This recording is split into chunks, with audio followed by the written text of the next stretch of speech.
Welcome to Leadership, the unapologetic political podcast where we dive headfirst into the world of leadership, politics, and those pivotal issues that often go unaddressed. We're here to empower, educate, and ignite change with a special focus on inspiring women to step into positions of influence. In this podcast, we don't shy away from tough conversations. We're all about getting down to brass tacks, discussing what truly matters, and encouraging you to take the reins. Join us on this journey as we unravel the intricacies of leadership, delve into the political landscape, and tackle the uncharted territories of vital issues. Leadership is your platform for unfiltered, honest, and inspiring discussions that will drive you to make your mark on the world.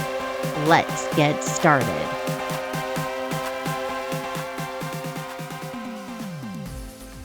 Okay, today I have with me Chris Gibbs. He is a farmer and the Shelby County chair of the Ohio Democratic Party.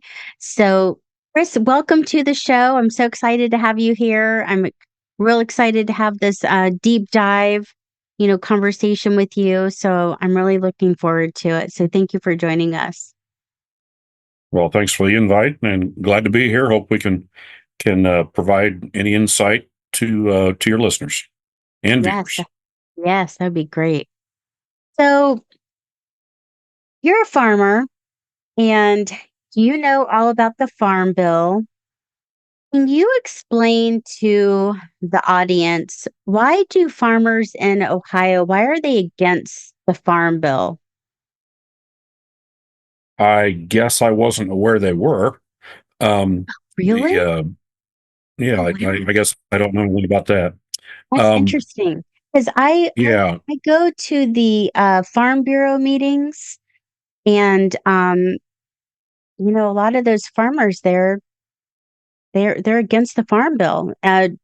Jim Jordan, he has one of his reps that goes to the meeting there in Allen County, and they have people convinced that they shouldn't like the Farm Bill. So you've never heard that? no, I've never heard that. The only person that I know doesn't care about um, agriculture in general and the Farm Bill would be Jim Jordan. And Jim Jordan, of course, is part of the Freedom Caucus. And the Freedom Caucus takes a huge issue with the SNAP program, which is part of the Farm Bill legislation. Right. It's the program that helps folks feed themselves on a monthly basis. And so the Freedom Caucus would like nothing better than to separate the nutrition programs, that's nutrition title, from the commodity titles. There's multiple titles within the Farm Bill. Agriculture, the USDA office, whether it's conservation, whether it's disaster programs, whether it's forestry programs, fisheries, the whole nine yards goes into the Farm Bill. But a portion of that is a commodity title, which I'm specifically interested in as an agricultural, or excuse me, as a corn and soybean, wheat and hay farmer. The other title is the nutrition title, um, which encompasses programs like the food assistance programs, women and infant children, all of those issues that are used to help folks of lesser means. So Now, with Jim that Jordan, food assistance program, they get paid, right? The farmers? Because with the SNAP program, I know that like here in Delaware, people that utilize the SNAP program for the farmers market, they they get credits that they can use at the farmers market. So don't the farmers still get paid through the SNAP program? well, you're working in a pretty narrow area there. I don't grow truck crops that would go into a farmer's market, tomatoes and so forth. I'm raising corn and soybeans. Um, so in your specific instance, if it's an EBT card that an individual would use, uh, what we used to call food stamps, those are eligible to be used at a farmer's market. I'm not aware of that because that's not my business. Um, in the broader picture, though, in the broader picture, where I was going is that the Freedom Caucus and Jim Jordan specifically wants to separate the commodity titles, which is all the agricultural programs that I'm interested in, and that every farmer, generally every farmer across the Midwest and everywhere uses in some form or another. He wants to separate those from the nutrition title. And as soon as you do that, as soon as you pull those two issues away and handle them separately outside of the Farm Bill, all of it collapses. The commodity titles will collapse. The nutrition titles will collapse. And that's the goal of Jim Jordan, is to make sure that those nutrition titles collapse, because Jim Jordan doesn't believe that there are actually folks that need that assistance to be raised up, particularly to be helped with their food expenses on a monthly basis. So as far as farmers, I don't know any farmer that doesn't like the Farm Bill. What the Farm Bill does is the commodity side. It takes care of, ensures that we have some kind of a reference price, some kind of a safety net, whether it's a yield safety net or a financial safety net under us. It provides conservation programming. The conservation reserve program is in the Farm Bill, which is wildly popular on regardless of what your politics are.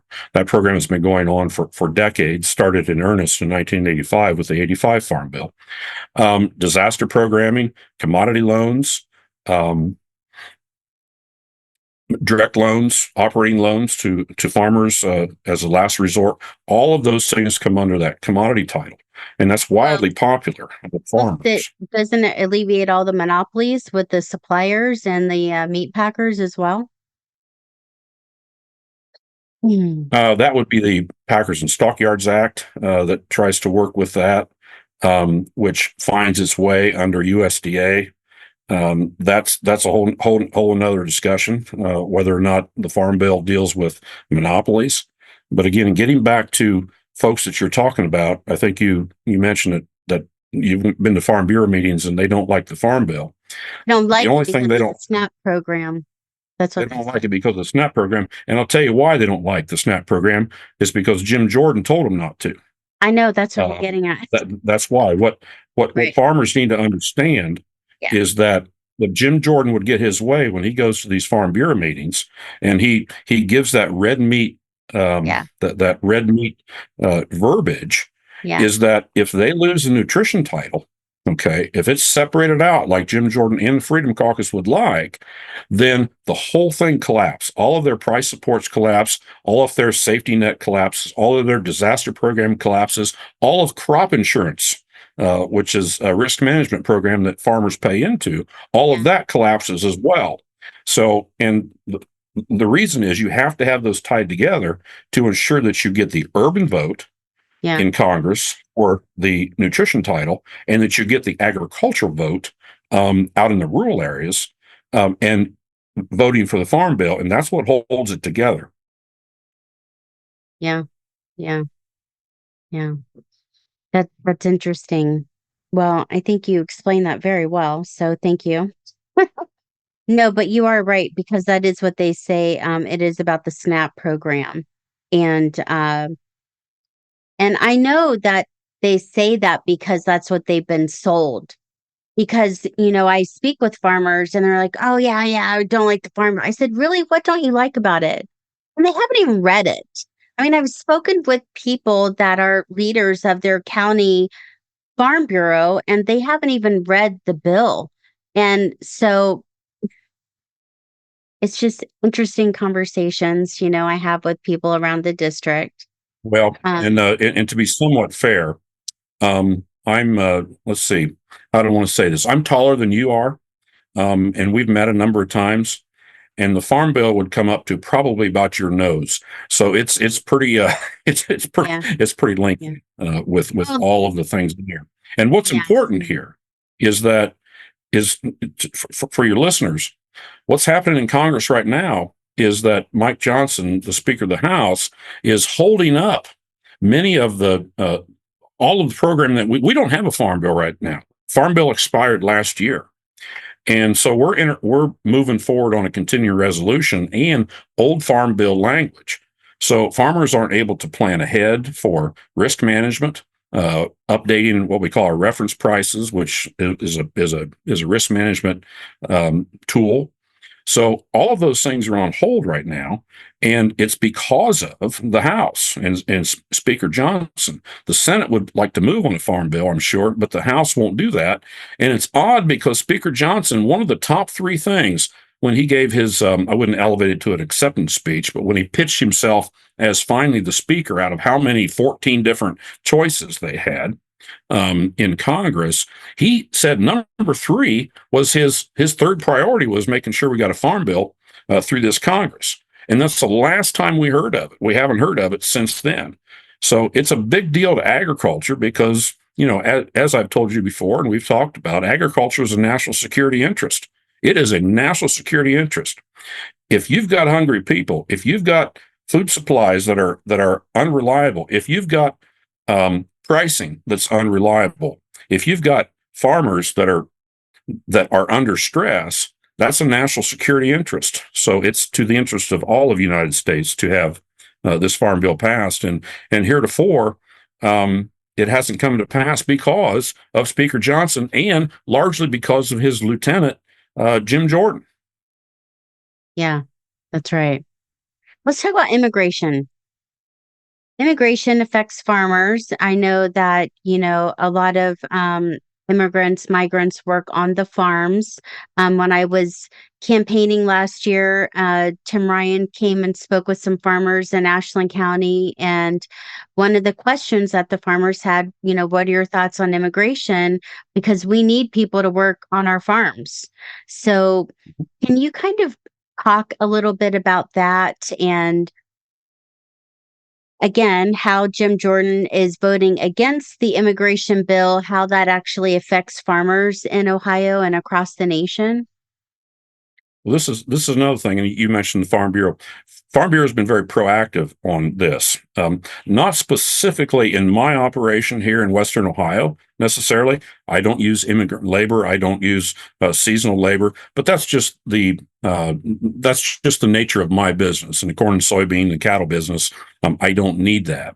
But you don't have to go very far to find immigrant labor being used certainly in what we call the truck crops, fruits and vegetables, particularly in northern Ohio, up along the northern quarter of counties where they're growing a lot of vegetables, whether it be Henry County, Sandusky County, Wood County, all of those in the north use a lot of seasonal labor to plant and harvest those crops. In the west, seasonal labor is used as well.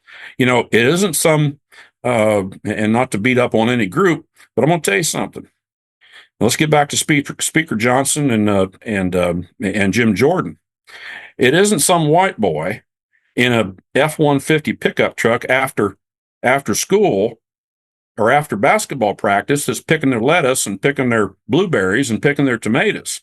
Okay, it's some brown boy that walked here 1,000 miles to get here with his family to help pick and to support and help his family. So that's who's doing a lot of this harvesting for the vegetable crops that we have, and also helping on dairy and livestock farms. So how does it affect farmers? What's this? We need to be able to depend, not necessarily me, because again, as I said, I don't specifically use it, but broaden it out to agriculture in a wider basis. Agriculture needs to depend on labor. Depend on not seasonal labor necessarily, but to have a consistency under the I think it's called HB2 and so forth. I don't know the specific numbers, but how to get labor in here legally, legal labor, and get it verified so that when farmers hire, they know that they've got a legal immigrant to help them. And this speaks to a broader issue of needing immigration reform, which of course the Republicans have not been willing to bring up in the House and stalled even in the Senate because they cried and cried and cried that they wanted immigration reform. Okay, the president makes quite a bit of concessions, certainly concessions to his far left progressive side of the party, and now all of a sudden that's not good enough for the Republicans. So agriculture stuck in the middle with, again, not enough labor and not enough consistent labor that folks can depend on. Because again, it's not it's not some white boy after school picking these tomatoes. It's a legal LE immigrant. Yeah, that's right. Um, it's interesting you say that. So I went to a National Farmers Union convention, and there I was speaking with the chair of that organization, I believe, one of the leaders in the organization, and he was telling me how the growing sentiment among Republican farmers is they have two concerns: China and immigration. They want the migrants to work on their land, in the farms, but they don't want to give them a pathway to citizenship. So, as I'm sure you know, we have 10 to 12 million illegals in the country now. And that comes from people that have come over to the United States and they probably overstayed their visa. So they are now illegals. And so what that means is, and how that affects us, we have 10 to 12 million people that are not paying taxes. That is a big part of why it is important to give people legal status. I mean, there are reasons why we want to do things like that. We already have so many people here, and it is important when it comes to immigration and the pathway to citizenship. It's interesting because if I forget what, I think it was the New York Times, but they were talking about how Bush and his opponent argued who could be more empathetic towards immigrants than the other, and who had the better pathway to citizenship than the other. And here we have a Republican Party that is just on the complete opposite of the spectrum, on this issue. So yeah, it's really wild. What do you have to say about people that have concerns about China? I was watching the news the other day, and they were talking about how a lot of our exports with agriculture goes to China. So, I mean, that is a lot of the money that our farmers are actually, receiving, is because of the export that goes to China. What do you have to say about that? China is one of our best customers, has been one of our best customers. As a matter of fact, prior to the Trump tariffs of 2018 and 19 that he applied to China as a punitive measure to China, we were shipping about a third of our total soybeans in the United States were going to China.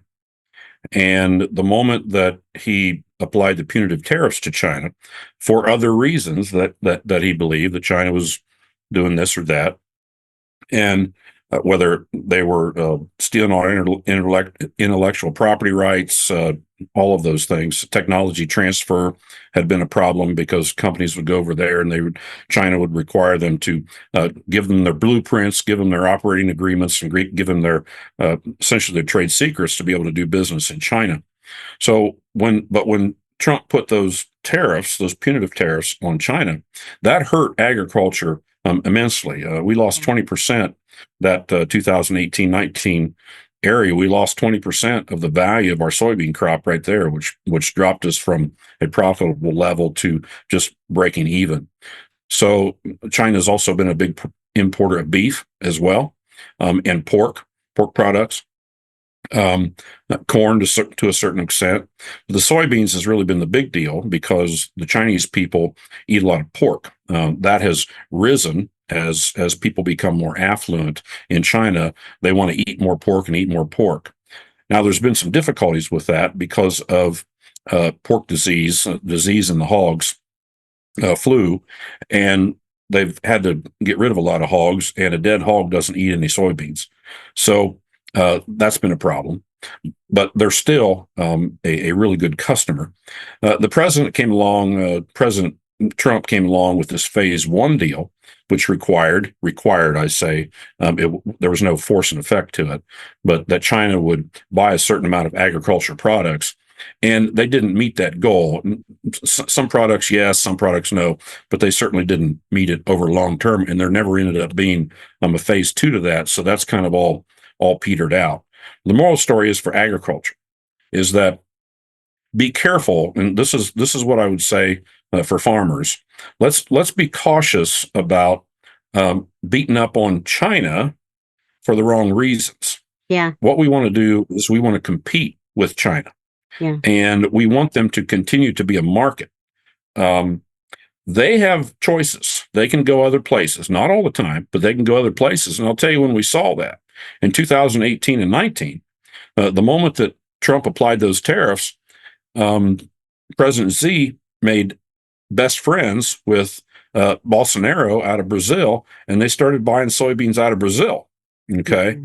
so bam, right off the bat, we lost that that market. So has it ever come back? Well, in drips and drabs.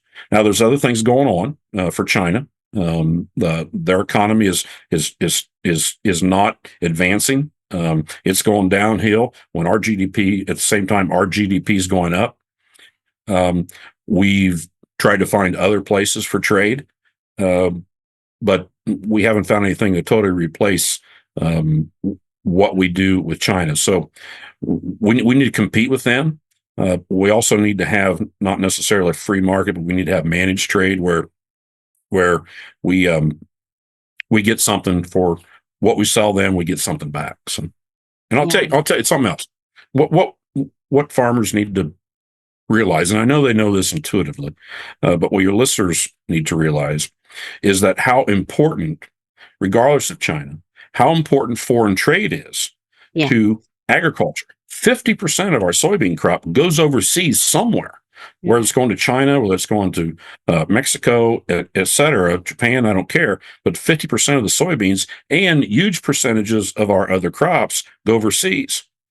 And if you're talking about rural communities, particularly in this District 4, the best way to extract dollars from a foreign country and get it right back to rural America, to the rural people in District 4, is to take it from a foreign country by selling them a commodity. Because when you create that commodity in a rural area and you send it overseas, that's the best way to bring dollars back to those rural communities. Well, so foreign trade. Interesting you mentioned that. That goes back to the money that is, they want to send to Ukraine. I forget the percentage, but it's like most of the money would come right here in the U.S. in terms of, building weapons. I mean, we build the tanks in Lima, right? But Jordan keeps voting against the bill, the money for Ukraine. So it's just really interesting. He never just really has our best interests at heart. It seems to me. Yeah, and the M1 tank that's built in Lima, I forget what the number is. There might have been at least 40 of those, I think, but there was quite a few of them that went directly to Ukraine. And your point is very well taken. That while we've sent money for other things, the bulk of the money, maybe even up to 80% of it, has been spent here with U.S. contractors to build weaponry. That's right. Yeah. So we talked about migrants working on the farm. So with farm hands, would you say that farmers are experiencing farm hand shortage? And then how does that translate in terms of their prices and what we feel at the grocery store? Well, you have to ask, and again, to be very clear, that doesn't affect me directly. So, but other farmers not too far from here, particularly in the vegetable business, what it amounts to is consistency and predictability. And when you put out a crop, we're advancing into the spring here. Those vegetable crops, whether it's tomatoes, whether it's lettuce, you name it, broccoli, cabbage, et cetera, everything that we grow here in Ohio, all of those things, when you plant that, it has to be harvested. And those crops don't wait till October to be harvested. They're harvested multiple times and replanted throughout the summer. So they've got a pretty short growing season. So if a farmer right now doesn't know that they're going to have a consistent supply and I don't mean it in a commodity sense, but a consistent stream of labor to be able to harvest it, then that's when you see farmers tearing up pumpkins and lettuce and so forth because they didn't get anybody to harvest it. So Mm. that adversely affects their bottom line. If you lose a crop, my goodness sakes, that's tens of thousands of dollars right there. Because if a crop's lost because of hail or disease or drought, those can be insured for, by the way, through the farm bill that hasn't been approved. Okay. Yeah. That risk can be managed by a farmer. But the risk that can't be managed is having a crop, having it be out there, have it be ready for harvest, and not having anybody to do it. Right. There's no risk for that. Right. Yeah. So that's just money lost, which then we feel that at the grocery store. How? Well, absolutely. Yeah. Absolutely. Prices go up. Sure. Right. That's right. So when we talk about the prices of groceries going up, what do you think has been the most influential factor to the rising costs of produce and groceries? Multiple data layers there, but you have to start with the supply chain disruption after COVID. Yeah. Um, there were trouble getting enough trucks. The price of diesel fuel just literally came down just some months ago. The price of diesel fuel was always in the $4 to $5 area. I was hauling hay just this last just a year ago or so, hauling a lot of hay up into the northeast part of Ohio, and I wasn't making any money because of diesel fuel. A semi truck, no matter how good it is, how new it is, gets between 6 and 7 miles to the gallon. That's it. That's what it gets, and it is what it is. So it takes a lot of diesel fuel to move produce. And so if you back that all up with supply chain issues and the price of fuel, because everything you get, I don't care if it's at the grocery store or even even buying fuel. The fuel doesn't come out of the ground necessarily. It has to be put in the ground to be able to come out of the ground at your local gas station. So how did it get there? It didn't get there by somebody wiggling their nose like bewitched. It got there because somebody had to bring it in a truck, and that truck burns diesel fuel. So the price of oil that we went through, the spike in the price of oil after the Ukraine war, after the COVID debacle, all of that filtered through, and it ends up right at the consumer's grocery cart, unfortunately. But do you feel that corporations have just taken advantage of the inflation and they saw an opportunity, so they took it? Well, yeah. There's probably a little bit of that, but in my gut, I'm not interested in. That's a good talking point. Very frankly, that's a good talking point for maybe a political party, and Well, I mean, you and can look that at their may be profits and some. see it. I Well, mean, that may be some red meat, but let's remember something. Let's be clear about it. I'm not going to defend price gouging. But if we find uh, instances of price gouging, we need to call it out. But let's remember what the function of a shareholder business is. It's to make money. Okay. So what we don't want as a party, as a Democratic Party, what we don't want to do is to beat up on people for doing what their job is. And that is to make money. Now, price gouging, that's a whole nother bag of bananas. But the fact that they make a profit, let's not say let's not get in a situation where we're saying you're making a profit, you're a bad person. You're making a no, profit, you're a bad I'm corporation. not talking about that. But We have to be really careful with that. no, but there's a huge difference. I mean, Amazon alone made 33 million an hour. I mean, sure they have every right to do that, but when it comes to inflation and I mean, you can look at the data and see exactly when these companies, jack their prices and see that they're making record profits. And it wasn't just inflation, it wasn't just supply chain, it wasn't just, Fuel. fuel. I mean, sure, those things absolutely had its time and place, but we're still feeling the effects of inflation, Mhm. and but they're still having record years. But people, at the pump and people at the grocery store are still feeling, the price gouging. I mean, it's just Mhm. incredible to me. I think that's very unfortunate. So, Yeah, and then there's, sometimes we got to decide what comes first, the chicken or the egg. Um, as consumers, we could stop buying those products too.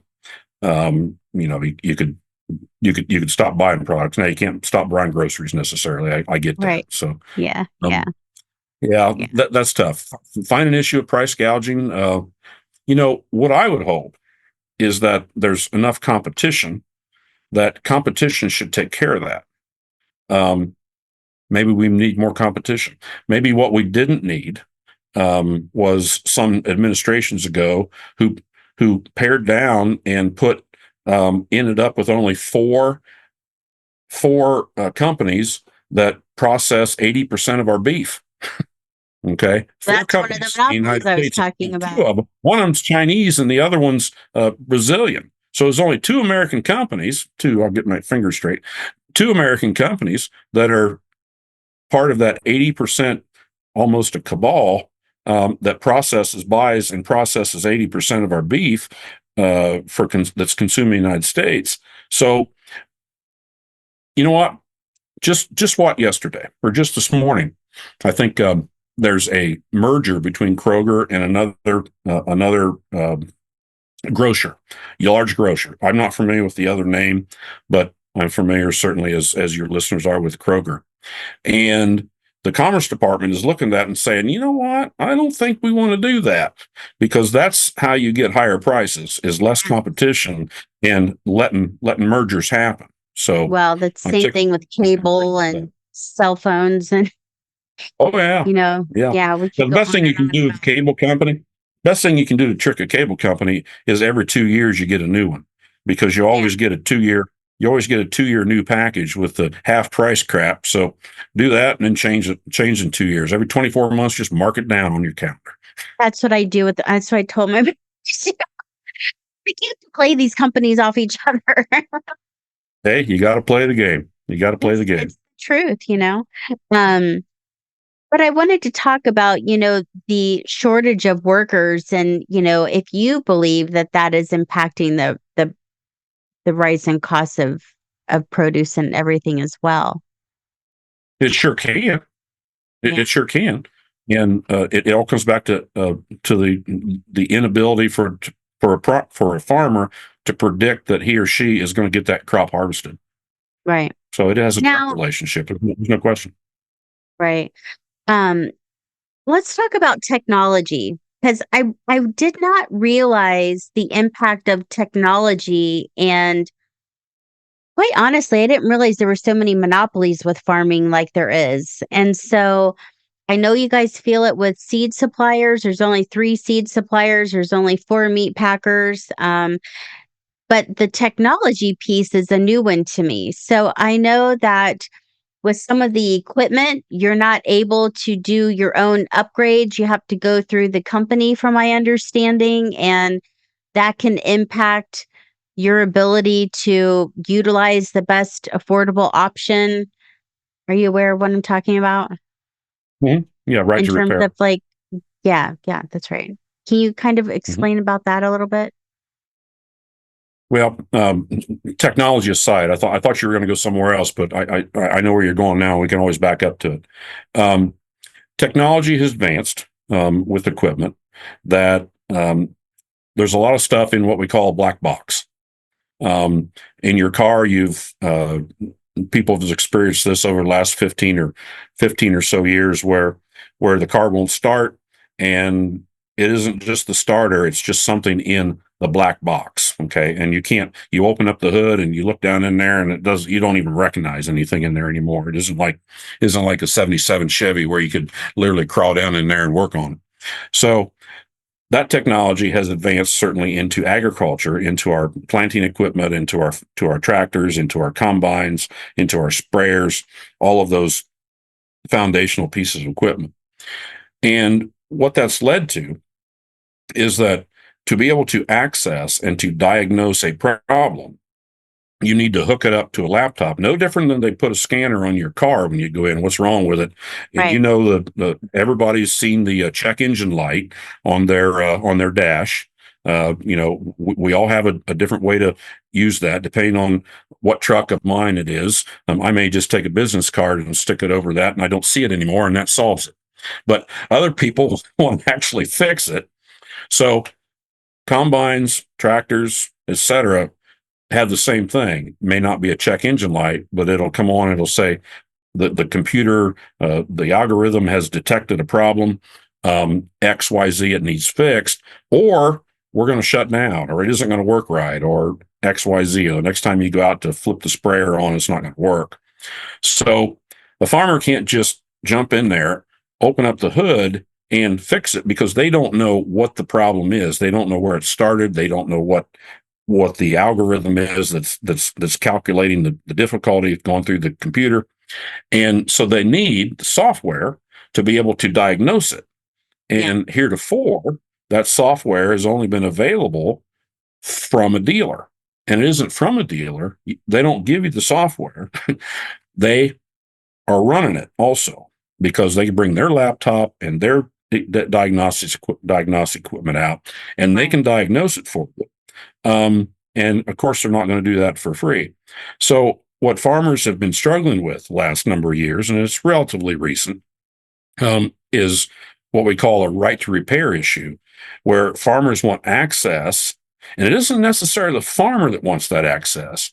They want their local repair shop, Bill's repair shop, Bill's repair shop down the road, instead of major manufacturer Right. dealership to be able to work on their piece of equipment.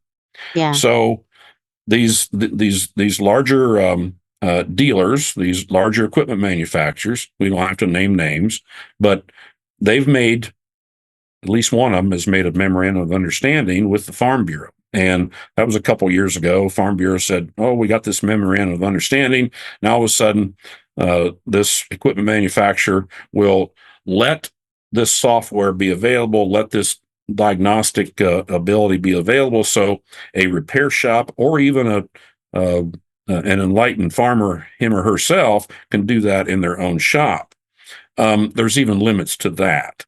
So what the issue was there is that these equipment manufacturers and dealers wanted to get out ahead of legislation because what they don't want is ag groups, whether it's Farm Bureau, whether it's Farmers Union, whether it's wheat growers, corn growers, soybean growers, et cetera, et cetera, et cetera, candlestick makers and bakers, all of those people go in and call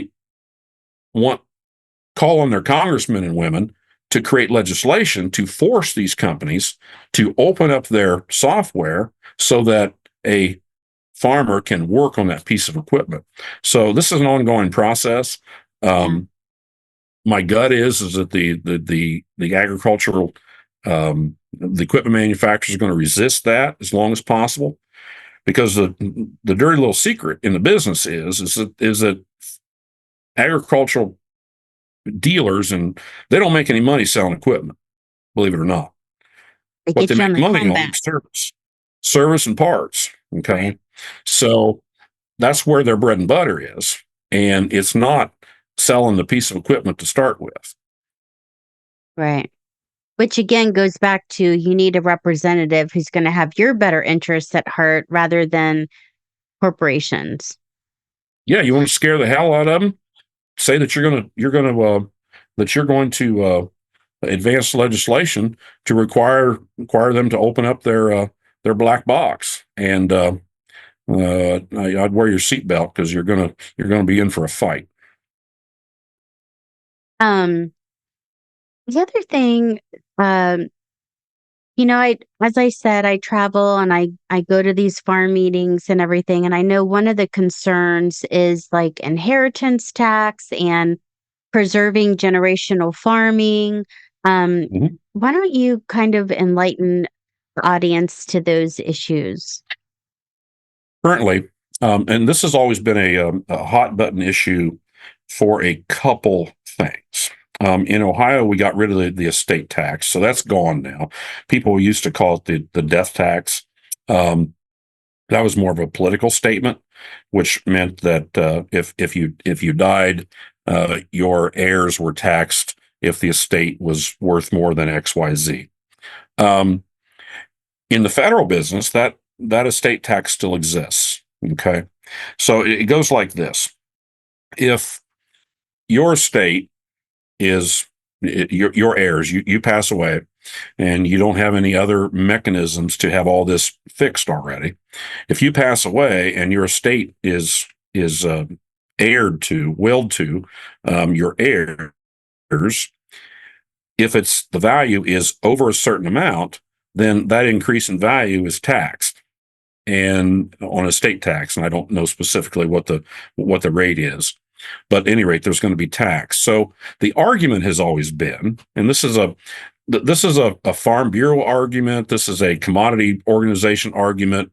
This is also a talking point that congressmen and women have used as well. That they would say, "Well, we're gonna save the family farm. We're gonna make sure that you can pass that down through the generations." Okay, right now, because of the Ryan tax cut bill of 2017. I call it the Ryan tax. Other people call it the Trump bill, but Trump didn't have a damn thing to do with it. All he did was stand up to credit for it. It was Paul Ryan that created this tax bill. That raised the limit before taxes to $11 million per person. So if you've got a husband and wife that owns property, they can add that together and pass up to $22 million worth of value on to an heir prior to it being taxed. In the agricultural business, $22 million, that's about 2,000 acres in this area. Okay. So that's a pretty good chunk. That's going to really limit the amount of people that are ever going to have any estate tax right at the moment. There are very few estates in agriculture, particularly in your district, that are going to exceed $22 million in value. Okay. Now, what's the rub? The rub is in 2025, right in between the midterm elections, believe it or not, and there's a reason they put it there. Yeah. That sunsets. And that goes from 11 million something, it's 11.5 or whatever it is, down to 5 million something. So it'll be 5 million plus 5 million, 5 million something for a husband, 5 million something for a wife. You add those two together, you get $10 to $11 million gross. Even that's probably 900 acres. It depends what it is. So even that's 900 acres to be passed along. And that doesn't include very many, that there aren't too many farms that meet that threshold either. Okay. So what farmers have to worry about, what they have to watch out for, is there's been in this last go round of bills that came through when the president came in, there was a movement out there from a senator on the Democratic side that wanted to lower that down to $1 million. $1 million times two is $2 million. $2 million isn't much farmland. $2 million is not much farmland. That's 150, 160 acres. That doesn't amount to much. And so that would have really hurt agriculture. And that wasn't his only bright idea. His other bright idea was to not be able to raise the basis on that property when it's passed on through the generations, because currently you're able to, if you've purchased land at $1,000 per acre and now it's worth $10,000 per acre and you die, the heir starts that value at 10 million or at $10,000 an acre. Okay. So that anything beyond that, while they own the property, they'd have to pay tax on. But they don't have to pay tax on the difference between $1,000 an acre and $10,000 an acre. This senator wanted to get rid of that basis buy-up or that basis recalculation and bring it all the way back to $1,000 an acre. That would have destroyed agricultural inheritance. So farmers have to be really careful and vigilant about that. And I would certainly hope that my that my congressional representative would be cognizant of those concerns for agriculture. Yeah, definitely. Yeah, I know. Because the other thing is Ohio becoming such an exodus. There's a lot of farmers concerned with Ohio not even being appealing to their younger family members to even want to stay here. Um, so out in Allen County, there are a lot of windmills out there, and I've seen the signs. I know you've seen the signs. Can you speak a little bit about the windmills? And I know Trump says they cause cancer. Um, can you talk a little bit about that and the farming and the movement that's going on for and against windmills in the area? Well, Because I found that certainly that's very been a tough one. interesting. And let's not call them windmills. Let's call them what are they called? Wind turbines or what have you. At any rate, they're generating electricity, harnessing wind. We find those certainly in Van Wert County, southern Paulding County. We find them in Hardin County. Actually, I was not aware that they were in Allen County, but Oh they're yeah. probably in the north. Yeah, in the north they may be. I Yeah. haven't seen them in the south. So, but maybe I just haven't been up that far. Um, this gives farmers, landowners. They may or may not be the farmer. Yeah. Okay. They may be a farmer landowner. They may or may not be. But this gives the landowner an opportunity to increase the value to generate more income off of their farm. Okay. So that's one side of the equation. The other side of the equation is folks that when you see one of these wind turbines, it certainly isn't visible just to the person that sold the land or rented the land to them. It's visible to the neighbors. And that's been a difficult discussion for folks because what we say, if we bring it back to even organic fertilizer, some people call that manure. I call it organic fertilizer because people like things when you call them organic. Um, it's like organic fertilizer being hauled out on your land. Okay, it's on your land, but the neighbor may be able to smell it, and maybe that neighbor doesn't have the same appreciation of your organic fertilizer that you do. So, same thing with one of the wind turbines; the neighbors can see it. So you have to respect what a community wants for themselves. It's also a property rights issue. Yeah. And one thing that I vehemently disagree with is what the Ohio legislature did here about 3-4 years ago. And I forget, I apologize. I should know this by heart. It's either House Bill 52 or Senate Bill 52. And what they did was and I'm talking about the Ohio legislature, not federal No. legislation. The Yeah. Ohio legislature gave county commissioners and all the way down to almost the lowest level of government the ability to mark out zones where they were no renewable energy zones. Okay. No Oh. renewable energy. And there are counties, and it doesn't take long to look this up. And again, I apologize, House Bill over Senate Bill 52. Anyway, it was 52. And you can Google House Bill 52 and it'll come up.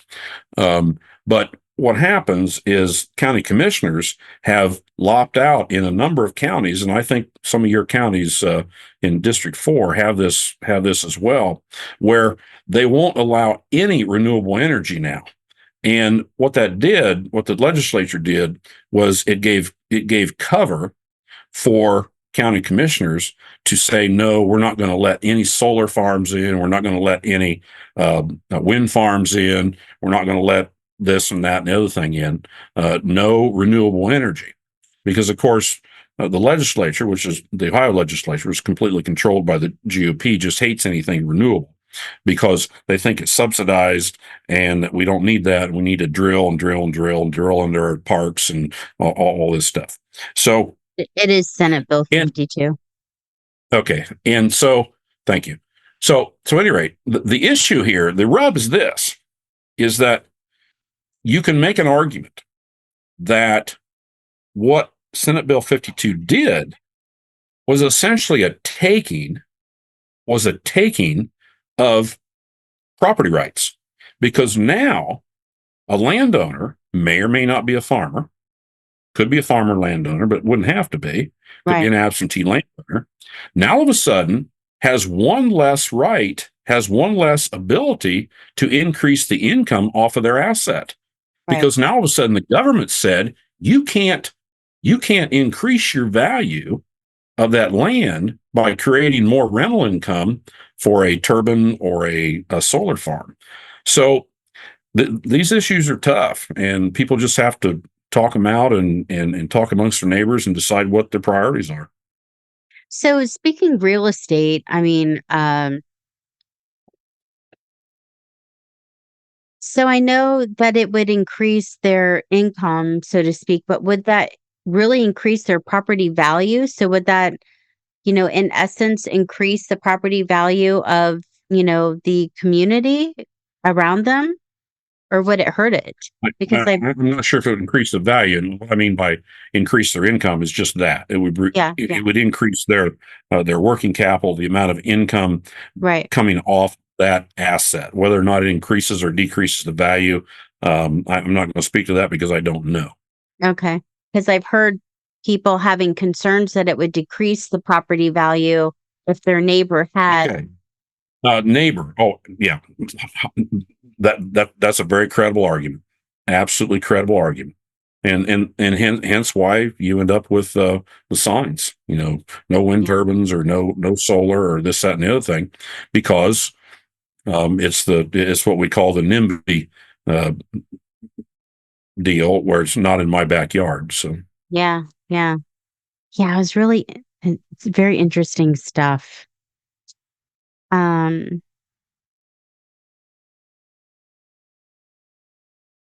um,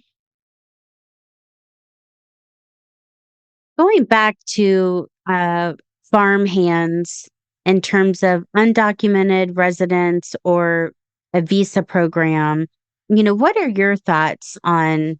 I know that you don't have any for your farm, but have you talked with other farmers that do you have thoughts or concerns or wishes in those regards as to what they would like to see well, happen? what farmers want to do is to follow the law, and farmers primarily need labor. They need consistent labor that they can depend on, and it needs to be legal. Okay. Yeah. So whether or not that's in an e-verify system where an individual comes to work and a farmer can hire them, everybody's got to fill out an I-9 form, to certify that you have the proper documentation, that you're not an alien, they're illegal alien. So, but if there was an e-verify system, and I think that commodity organizations and membership organizations are promoting that, farmers, just remember this: farmers want to hire consistent migrant labor, and they want it to be legal. It's just that simple. So Yeah. whatever Congress can do, and by the way, the bill that Jordan and the Speaker thwarted would have included those provisions Yeah. where we would have had processes for legal labor to come across the border on visas, long-term visas, not just seasonal, but long-term visas, where they could have then worked and been legal. And let's remember, for your listeners and viewers, there's a big difference between legal and citizenship. Legal is not citizenship. Right. That's a whole nother discussion. A whole nother discussion. In my view, they need to stand in line. Okay, need to stand in line. If you want to be legal through the whole process. But not everybody is going for citizenship. Many are coming here to work. They want to go back to XYZ country, but there's no expectation to remain to be a legalized citizen. So there's citizenship. That's one discussion.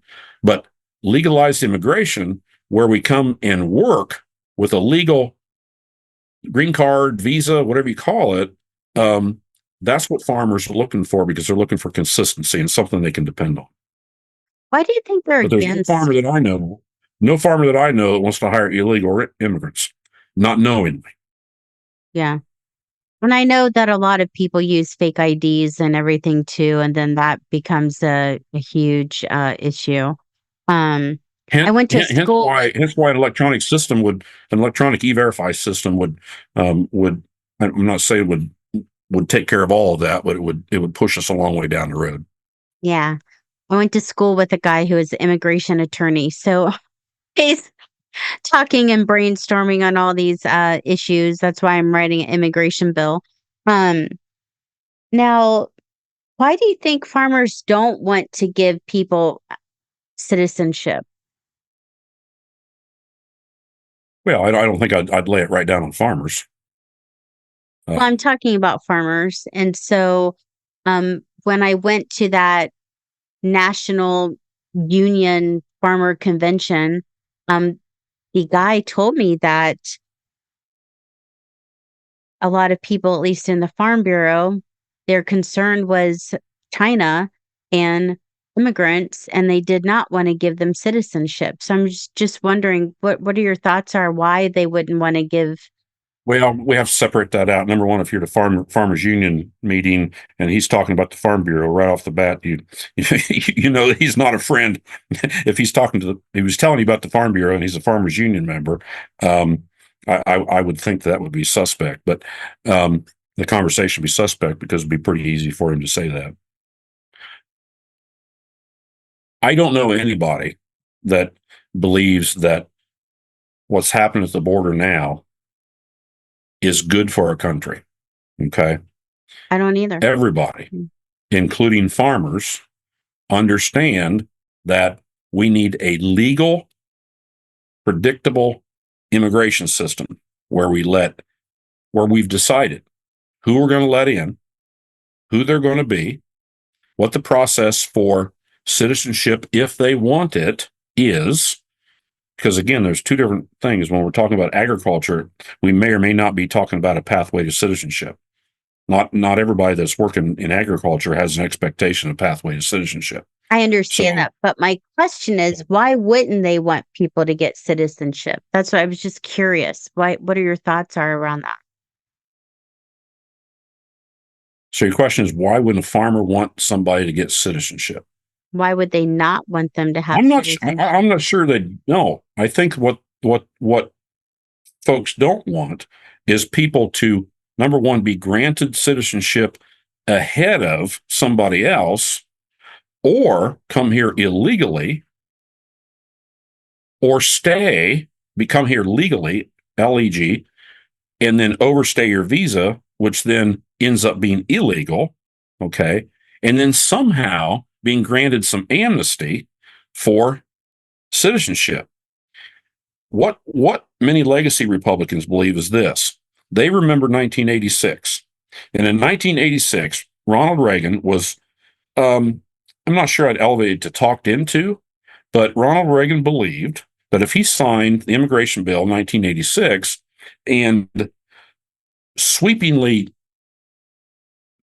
had the folks that were here illegally granted citizenship, that we had enough strength in our immigration system that this would be the last time we did that. Okay. And it was cleaned up. We had a good bill. We cleaned up this mess and we're going to go forward. The Republicans will go back to that and say, see, that didn't work. That didn't work. And they'll point right to it. And so what folks want now is that we want to make sure that we've got an immigration system that correctly identifies who's an asylum seeker, okay, which has a whole nother set of rules than just coming here to work. That's a whole nother bag of bananas, asylum, but you still have to be judged. You still have to be granted it and so forth. So versus workers just coming over for agriculture. So what don't people want? They don't want anybody jumping the line. And particularly if you've gotten here illegally, which is there's two ways to do that. Either you come illegally in the night, okay, through a fence or cross the river, or you come here and overstay your visa, or you come here seeking asylum and then disappear before your court date. and never show up. So there's three Yeah. speeds there, probably more speeds, but those are the three I can think of right off the bat under pressure. Yeah. Yeah. Those folks don't believe that they should jump the line, and they don't want to go back the um, to the time where Ronald Reagan said, "Okay, let's just wipe the slate clean in '86. We'll clean this mess up, and we'll have a good immigration system from then on out." Because that was essentially the last time immigration was addressed. It was almost addressed.